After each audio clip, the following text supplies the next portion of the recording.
আমরা পুলিশের আইজিপি সাহেব এসেছেন এবং ওনার একটা ডেলিগেশন এসেছেন আমাদের এখানে, যেহেতু পুলিশ রেগুলেশনের দু একটা সংশোধনীর মাধ্যমে তাদের নিয়োগ চলছে বড় আকারে। এই নিয়োগটা যাতে এক্সপেডাইট হয় এই জন্য আমরা 71 বেশি মিটিংটা করলাম এবং আমাদের এটা হোম সেক্রেটারির সাথে আমরা ফোন কিছু সিদ্ধান্ত হয়েছে। আজকে এটার আমরা যদি অর্ডারটা করে দিতে পারি তাহলে রিক্রুটমেন্টটা অনেক ধরনের রিক্রুটমেন্ট বলছে, তার মধ্যে হলো পুলিশের যে এএসআই এবং অন্য অন্য জায়গায় রিক্রুটমেন্ট এক্সপেডাইট হবে। অন করা হয়নি। আমার মনে হয় সংস্কার নাই, রিক্রুটমেন্টটা হলো করতে গিয়ে কিছু কিছু জায়গায় প্রতিবন্ধকতা ছিল।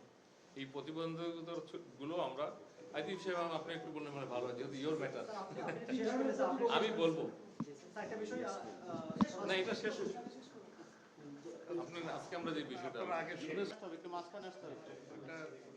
4000 এএসআই নিয়োগ দেওয়া হবে, এর মধ্যে 50% হবে সরাসরি আর 50% হবে পদোন্নতির মাধ্যমে।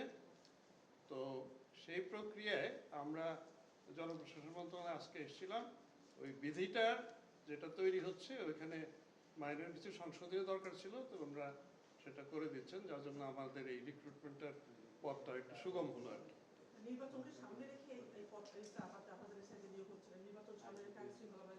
অবশ্যই আমরা as early as possible করে ফেলতে চাই।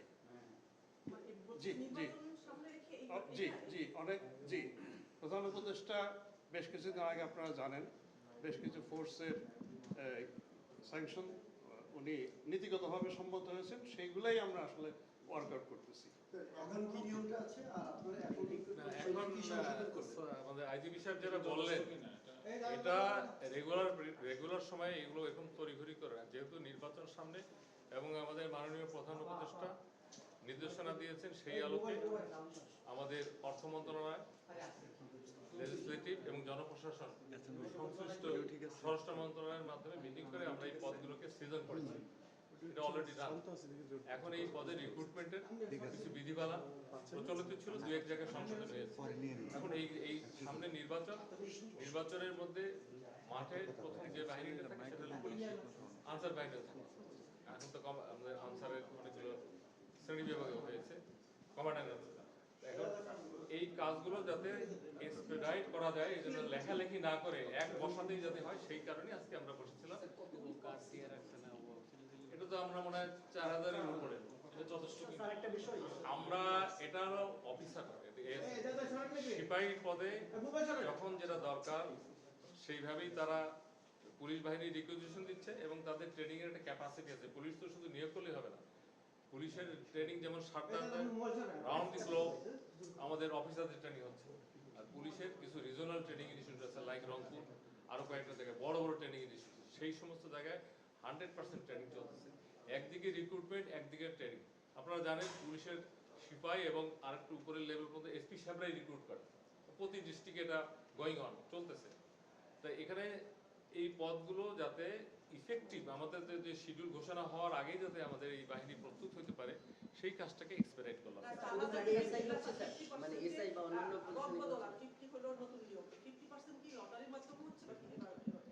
লটারির প্রশ্নটা তো এখানে আসতেছে না।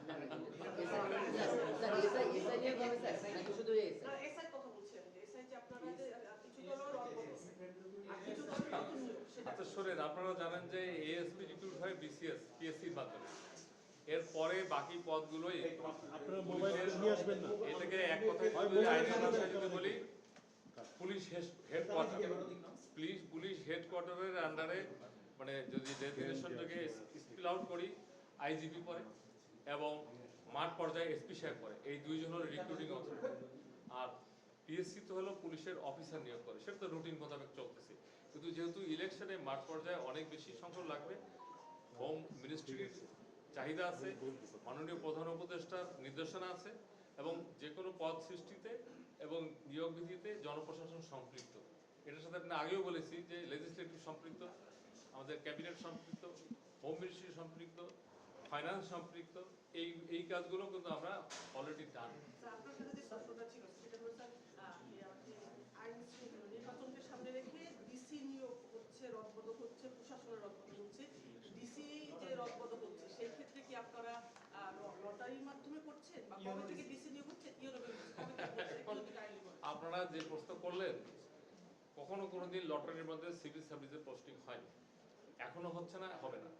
এখন হলো কমপ্লেনের এগেনস্টে আমাদের ফিট লিস্ট আছে, সেখান থেকে তাকে উইথড্র করা হচ্ছে। মাঝে দেখছেন কিছু হয়েছে, আরো সামনে হবে। আর যেখানে স্টেবল আছে, যেমন জয়েন্ট সেক্রেটারি অনেক হয়েছে, আমরা ইলেকশন আগে এই জয়েন্ট সেক্রেটারি তুলে আনি, সেই জায়গাতে ডিসি রিপ্লেস করতে হবে। আর যারা ভালো করছে, যেমন এই ক্রাইসিস 1 বছর ডিসিটা প্রমাণ করেছে যে আপনারা সবাই একমত যে এই ডিস্ট্রিক্ট অ্যাডমিনিস্ট্রেশনটা কি ধরনের crisis, with the support of police also. এই মাঠ প্রশাসন বলতে সিভিল এবং পুলিশ এই দুটাই বোঝায়। এবং এখন একটা অ্যাবনর্মাল সিচুয়েশন, ইন্টারিম গভর্নমেন্ট, এই সময় অন্যান্য অনেক বাহিনীকে সম্পৃক্ত করা হয়েছে to maintain the law and order. যেটা আপনারা দেখেছেন পূজার সময় ছিল, দিনরাত কেটেছে মানুষ, সুষ্ঠু সুন্দরভাবে পূজা হয়েছে, রমজানের সময় হয়েছে। ঠিক একইভাবে আমরা আশাবাদী যে ইলেকশনের সময় যে প্রস্তুতিগুলো নেওয়া হচ্ছে, আপনারা জানেন হোমওয়ার্ক ভালো থাকলে সেখানে যে দিনটাকে কেন্দ্র করে কাজটা করা হচ্ছে সেই দিনটা ভালো হবে, কোনো সমস্যা হবে না। আপনি আজকে যেটা বলা হলো, পুলিশের তো পিআরবি আর আমাদের সিআরপিসি বিপিসি এগুলো একই সময় ব্রিটিশ আমলের আইন, কিন্তু দেশের নাম পরিবর্তন হয়েছে। শুধু একটি ধারায় একটু সংযোজন। আপনারা জানেন একটা দাড়ি কমা সেমিকোলন একটা শব্দ আইনের অনেক চেঞ্জ করে দেয়। একটি ধারা একটি শব্দ প্রতিস্থাপন করা হলো, এতে আপনার এই নিয়োগ প্রক্রিয়াটা এবং তাদের ট্রেনিং এগুলো স্প্রাইট। স্যার, একটা প্রশ্ন kindly রাখবেন। স্বরাষ্ট্র উপদেষ্টা বলেছে SP এবং এইবার নির্বাচনে যাতে প্রশ্নবিদ্ধ না হয় সেজন্য ওসি এবং এসপি মাঠ প্রশাসনে তারা কাজ করে, ডিসিরাও কাজ করে। ওই দুই পদ তারা লটারির মাধ্যমে দিবেন, প্রশ্ন যাতে না হয়। সেই ক্ষেত্রে ডিসি নিয়োগের প্রশ্নটা আসছে যে সেখানেও তো প্রশাসনের বড় ভূমিকা আছে। প্রশাসনের অবশ্যই বড় ভূমিকা আছে। এবং আপনারা দেখবেন যে তফসিল ঘোষণার পরেই আমরা সবাই তো নির্বাচন কমিশনের অধীনে চলে যাই, আপনারা প্র্যাকটিস দেখছেন। তখন এই বদলিগুলো করবে নির্বাচন কমিশন। এর আগের আমার অতীত অভিজ্ঞতা, আমি রিটার্নিং অফিসার চিটাগাং কমিশনার থাকতে 44 লক্ষ ভোটার ছিল, ডিসি থাকতে ছিল, ইউনো থাকতে ছিল। তখন এই ইউনোদের বদলিটা নর্মাল সময় করে বিভাগীয় কমিশনার। আর ইলেকশনের সময় একটা বড় ধরনের রদ বদল হয়, সেটা ইলেকশন কমিশন করবে। এবং সেখানে কারো কোনো সে থাকবে না, কোনো তদবির থাকবে না, যাকে যেখানে দেওয়া হবে সেখানে সে যেতে বাধ্য। তো ইউনোর হলো অ্যাসিস্ট্যান্ট রিটার্নিং অফিসার, তার উপর হলো ডিসি। ডিসি নিয়োগটা করার জন্য আমাদের জনপ্রশাসন এবং আমাদের, আপনারা জানেন যে 4 সদস্য এবং 3 জন সিভিল সার্ভেন্ট নিয়ে একটা 7 সদস্যের জনপ্রশাসন সংক্রান্ত একটা কমিটি আছে। এই এসএসবি একটা কমিটি আছে। এসএসবিতে প্রথম হলো ডিসি সিলেকশন হয়, এই এসএসবিতে সচিব সিলেকশন হয়। এই ডিসি সিলেকশন কমিটির কাছে 5 জনের ডিসির ফিট লিস্টটা হয়। এই ফিট লিস্টের পরে এই কমিটিতে এটা তোলা হয়। এখান থেকে দেখে দেখে দেখে আমাদের এই ডিসি পোস্টিং হয়, মাননীয় প্রধান উপদেষ্টা অ্যাপ্রুভ করেন, আবার এটা জনপ্রশাসনে আসে, এটা আমরা জারি করে দিই। আসলে জনপ্রশাসনের এটা একক কাজ না, কিন্তু যেহেতু জারিটা এখান থেকে হয়, এই জন্য অনেকেরই ধারণা এটা শুরু শেষ বোধহয় জনপ্রশাসনের কাজ না। We are in the process. Sir, একটা বিষয়, গত 3টা নির্বাচনে যারা ডিসি বা রিটার্নিং কর্মকর্তা ছিলেন তাদের বিরুদ্ধে ব্যাপক অভিযোগ ছিল।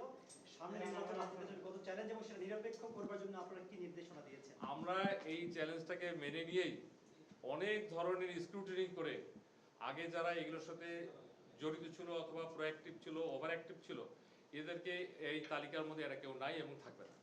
আপনারা কি নির্দেশনা দিয়েছেন ভোট সুষ্ঠু নিরপেক্ষ? আমাদের তো নির্দেশনা কি, এটা তো তফসিল ঘোষণা হবে, নির্বাচন কমিশন বিভিন্ন সময় ট্রেনিং এ এদেরকে ডাকবে, তখন নির্দেশনা আসবে। আমরা এখন রুটিন অ্যাডমিনিস্ট্রেশন চালাচ্ছি এবং পিসফুল, লফুল এবং পারস্পরিক শ্রদ্ধা সম্পর্কে যাতে মাঠ প্রশাসন ভালো থাকে। স্যার, সেক্ষেত্রে স্যার একটা মানে যে পরিমাণ আপনারা নিয়োগের চিন্তা করছেন, রিক্রুটমেন্ট 4000, স্যার বলেন যে আগে অনেকে রিয়েক্টিভ ছিল বা এরকম ছিল, সেক্ষেত্রে এটিকে যথেষ্ট মনে করা হচ্ছে যে নতুন নিয়োগ ভালো হবে?